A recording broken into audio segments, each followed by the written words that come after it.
This episode is brought to you ad-free thanks to all of our wonderful patrons. You can get tons of exclusive content and help us keep the show going by joining at patreon.com/shonenflop. Welcome to Shonen Flop Chibi, first impressions mini episode where we talk about the first chapter of the series that we'll be covering in depth next week with our guest, Sarcastic Business. I'm Jordan, and with me today, as usual, is my lovely co-host, David. Say hi, David.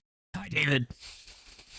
You cut out there. Whatever you said was just so loud it wrecked the audio. I don't know what you did. Oh God! Yeah. Hi, David. It's my gruff policeman voice. Well, that makes sense because there's a ton of gruff people in this manga, right? Oh, which manga is that we're covering this week? We're covering Rookie Policewoman Kiruko.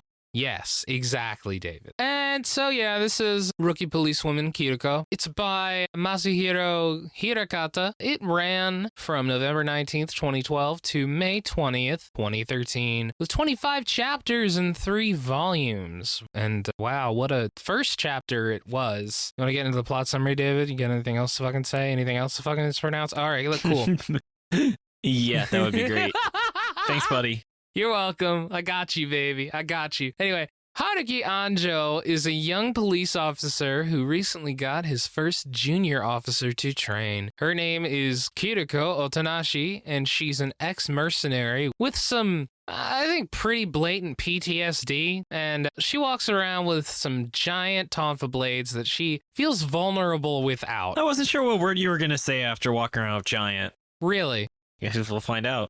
Oh, Jesus fucking Christ. So just to jump, there's a ton of big booby jokes in this series. Yeah, I get it. After brutally beating up 30 guys who were just hanging out in front of a convenience store, which, I mean, you know, just sounds like typical police business, Anjou's salary is cut by the police chief, Kanjuro Tsutsui. Anjou responds by threatening to sexually assault Kiruko by grabbing her breasts, although Kanjuro thankfully says that he'll be fired if he does that. Flashback to when Anjou first met her. He agreed to take her on as his trainee because he heard from the chief that she was cute and had big boobs. And seeing as he is apparently a serial sex criminal, he liked that. Their police station is located in a town in the middle of nowhere where the only cops are the chief and Anjou, who was sent here because he's a rapist. When Anjou meets Kiruko, she thinks the spray bottle he's holding is a gun, so she instinctively almost kills him, unfortunately catching herself in time. It's very sad that she did. You know it's fiction because she didn't actually try and shoot him.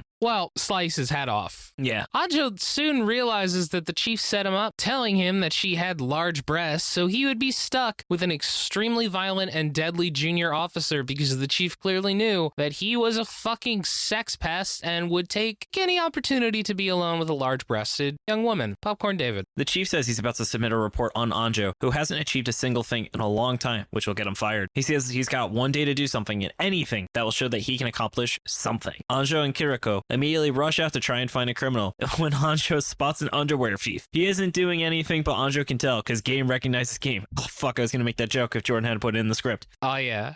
Anjou says they need to wait for him to actually commit the crime. Kiruko stands up and tries to arrest him immediately, kicking him in the face and sending him running. They race after him as he steals a scooter, meaning they saw him commit a crime, though I think that's entrapment or something.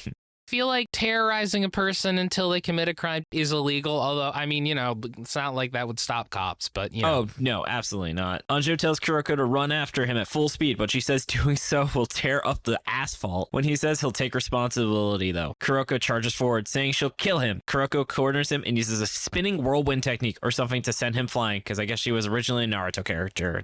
What would you call it, David? What would you call it? Not the cops. She uses her blades to send like a hurricane. Oh, no, I completely agree. It's ridiculous. And it allows her to apprehend the thief. They return to the chief, who praises her. Oh, and it does actually turn out that he was a panty thief, as when he gets knocked into the air, a ton of panties spill out. Yeah, Anjou saw him and was just like, yeah, this is what I would do, because I'm also a predator. So I know what a predator looks like. And he was right. I can sense your panty stealing energy from here. Yeah.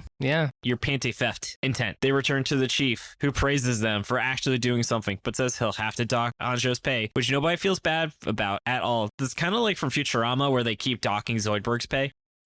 Yeah, if Zoidberg was like a much worse person, then yes. Yes. So Jordan, what do you think of this?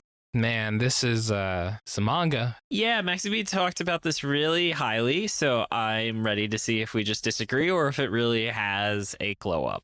So here's the thing. I'm not sure that I actually dislike this.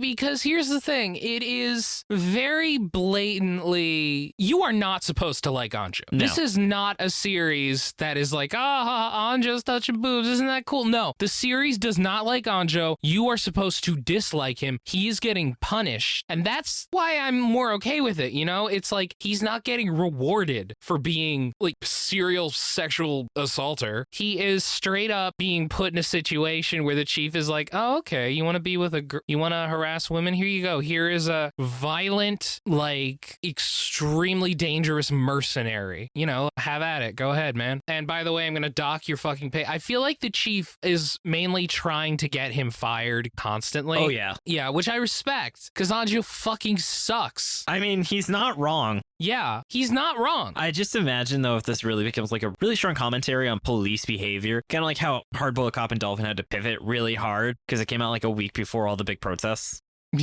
Yeah. No, I don't. I feel like this series, this could have been like fucking awful, but it's kind of giving some hints that it's a little smarter than it might initially seem. And also, for what it's worth, this was 50 pages. I read it quickly. This series goes fast. This chapter at least goes fast. I do feel like a lot of nothing happens in the first half of the chapter, though, like, because the first 25 pages are literally kind of retreading the same joke, and it's like, this author clearly didn't have 50 pages of material in this first chapter.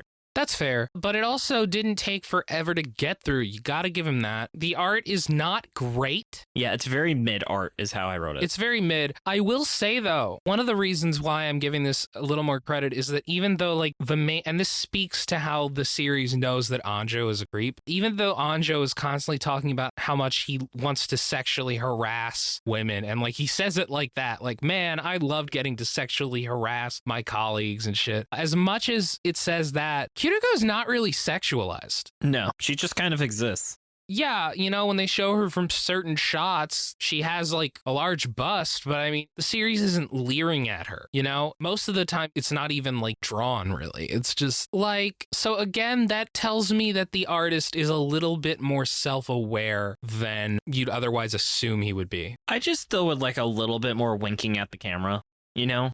I mean, I don't know. We'll have to see because there needs to be some subtlety to it, I think, for this to work. I feel weird saying that this series needs to maintain its subtlety, but there is like a subtlety to it. Like the series isn't coming out and saying, man, brand new chapter, the officer who's a piece of shit. Like, no, you just glean that he's a piece of shit through his actions and dialogue. And I kind of respect that. It gives a little bit more respect to the reader than some other manga might do. That's fair. I do think that the series definitely has potential to be good. I don't know. It just felt like something was missing, but I can definitely see if I give him time to cook, you know? Yeah, I mean, this didn't blow me away either. But I mean, like, I don't know. I'm kind of interested. Would you read our 10 chapters of this? Yeah, I mean, worst comes to worst, as I said, this chapter kind of flew by pretty quickly. I mean, if this was slow and like everything else was the same, I would not read another 10 chapters of it. But the fact that it seems, at least from chapter 1, like it would be fairly easy to get through, yeah, sure, I'd read another 10 chapters. Yeah, I think this will be a quick read. Yeah. And then Jordan, though, speaking of a quick read, what do you think is going to happen next?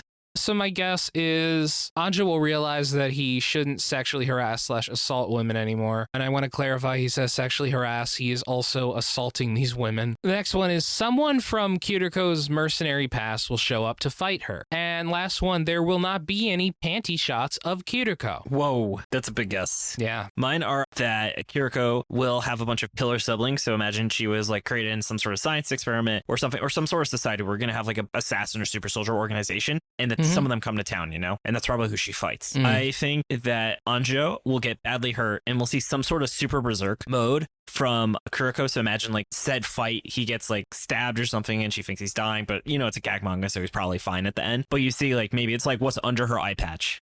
Man, I hope those two things don't happen, but yeah. And then finally, I think that the boss guy is going to be going to continue to be an absolute fucking legend, and we're all going to agree he was the best character in the series. I think that's fair. He's pretty good so far. When the chief isn't on screen, I ask, where's the chief?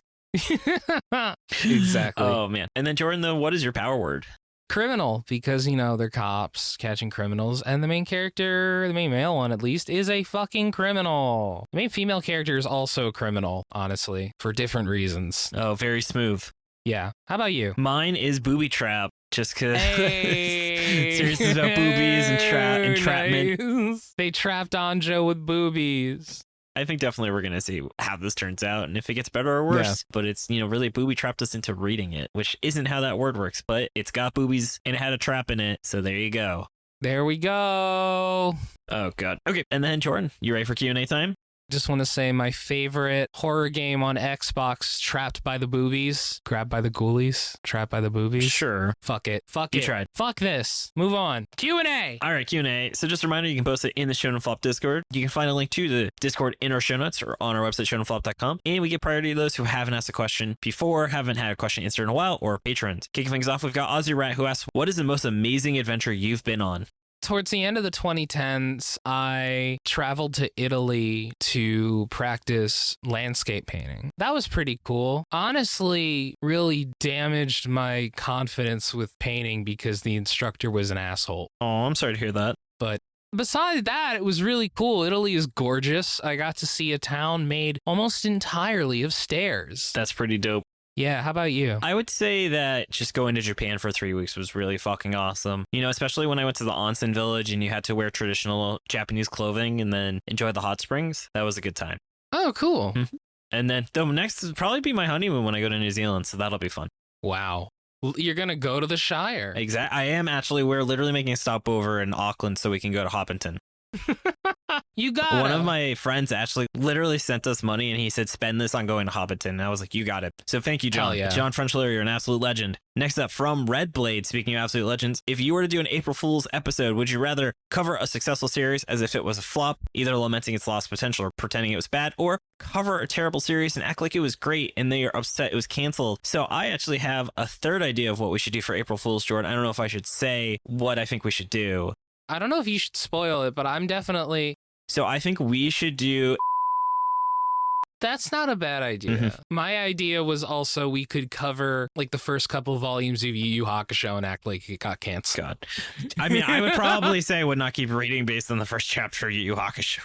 I like the first chapter, but the first few volumes I would not.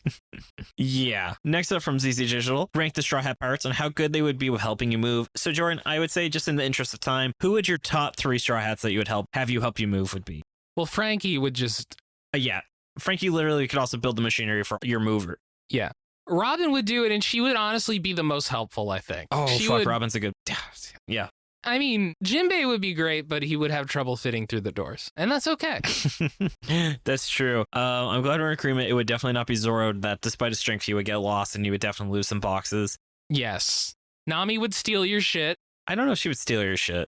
I think she would steal your shit. I think Usopp would find increasingly more elaborate ways to avoid doing work. Chopper would not know what the fuck he's doing. Luffy would get distracted. And fucking Sanji would also get distracted. I think Sanji, though, would do a good job, especially if you have a woman that can convince him that she needs help. So if Rachel convinced Sanji to help us move...